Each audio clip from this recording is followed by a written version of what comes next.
Je m'appelle Smith, je suis photographe, plasticienne et cinéaste. Depuis une dizaine d'années, j'ai travaillé sur la question de l'identité, notamment à travers une série de photographies que j'ai opérées pendant une dizaine d'années, qui s'appelle le Ulu.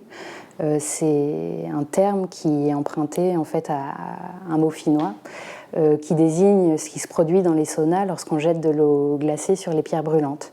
Et il en résulte une montée de chaleur, de vapeur, qui trouble tous les sens de ceux qui sont présents, comme une sorte d'expérience esthétique qui a inspiré visuellement tout le travail que j'ai mis en place. Le mot le ulu en finnois, il veut aussi dire fantôme, c'est-à-dire de quelque chose qui est absent, mais qui se donne la forme de la présence. Le spectre, le fantôme, c'est des mots qui ont à voir avec le visible.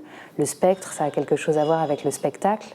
Le fantôme avec l'apparition, le fainestai, donc quelque chose qui se donne comme présent à la vue. Ça a donné naissance à un film de moyen métrage qui s'appelle Spectrographie.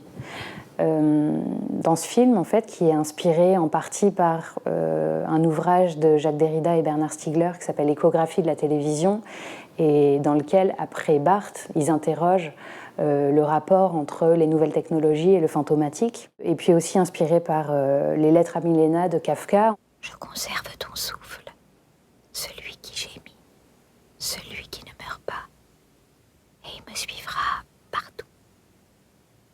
Ce sera mon parfum. Tout ça a donné donc naissance à ce film dans lequel un personnage évolue dans des lieux désaffectés, abandonnés, qui sont souvent des lieux qui ont à voir avec l'art. Par exemple, le Centre Pompidou en pleine nuit, ou les studios du Fresnoy, comme abandonnés également en pleine nuit, ou alors des lieux qui ont plus directement à voir avec l'univers du fantomatique, par exemple le cimetière du Père-Lachaise.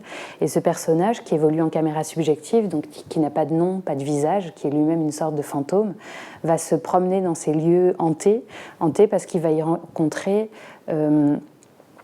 des présences, des sortes de fantômes, des gens qui ont disparu. Par exemple, il va rencontrer le fantôme de Pascal Augier ou celui de Jacques Derrida avec lesquels il va discuter, ou alors de personnages qui, comme lui, semblent être simplement des présences que permettent de révéler des technologies comme la caméra thermique.